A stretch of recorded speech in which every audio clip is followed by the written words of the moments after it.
Et donc, je suis allée en école de commerce et j'ai trouvé ça, comment dire, terrible. J'ai trouvé ça monstrueusement ennuyant.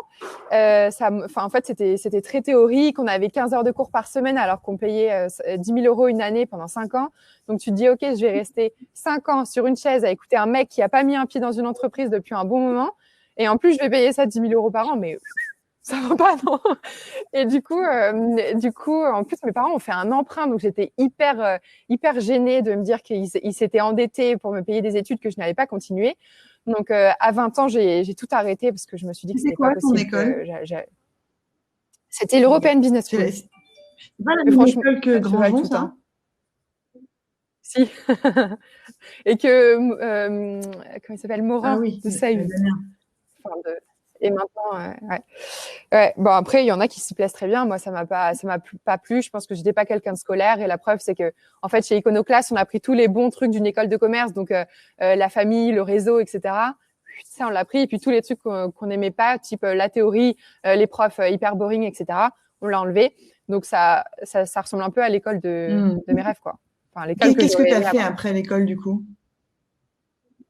Alors après, je suis allée faire un petit tour aux Mhm. États-Unis, où là, j'ai eu l'impression que tout était possible, même si c'est hyper cliché ce que je suis en train de dire.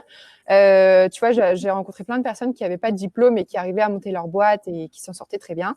Donc, je suis revenue en France et j'avais trop envie de monter une école, mais à 20 ans, j'avais pas l'épaule. En tous les cas, je me sentais pas de monter une boîte. Donc, je suis allée en cabinet de chasse de tête. Et là, je me suis rendu compte que malgré les 350 écoles de commerce qu'on avait en France, eh ben, toutes les boîtes étaient prêtes à payer assez cher pour avoir des sales, des commerciaux, des directeurs commerciaux. Et je me suis dit que c'était pas normal qu'en France, en fait, on ait autant d'écoles de commerce, mais qu'on ait autant d'entreprises qui cherchent des sales. Donc, il y avait un truc qui était absolument pas logique. Et j'ai découvert qu'en fait, dans les écoles de commerce, on te forme plutôt à bosser en finance, en marketing, en communication, et que c'était pas sexy en fait d'être commercial, qu'on imagine toujours le mec avec son tapis sous le bras et ses grandes dents blanches là qui vient de vendre un truc au forcing, alors qu'en fait, la vente c'est absolument pas ça. Et surtout en fait, quand tu es un sales, tu peux gagner super bien ta vie, tu connais pas le chômage. Donc je me suis dit, mais il faut absolument monter une école de sales. Il y a quelque chose de Euh, culturel là-dedans, comme une espèce de ouais. mépris ou de snobisme pour celui qui vend, en fait. Ouais, ce qui est assez stupide parce que c'est eux qui ramènent la valeur à l'entreprise. Donc en fait, si on n'avait pas de vendeurs, on n'aurait pas de chiffre d'affaires.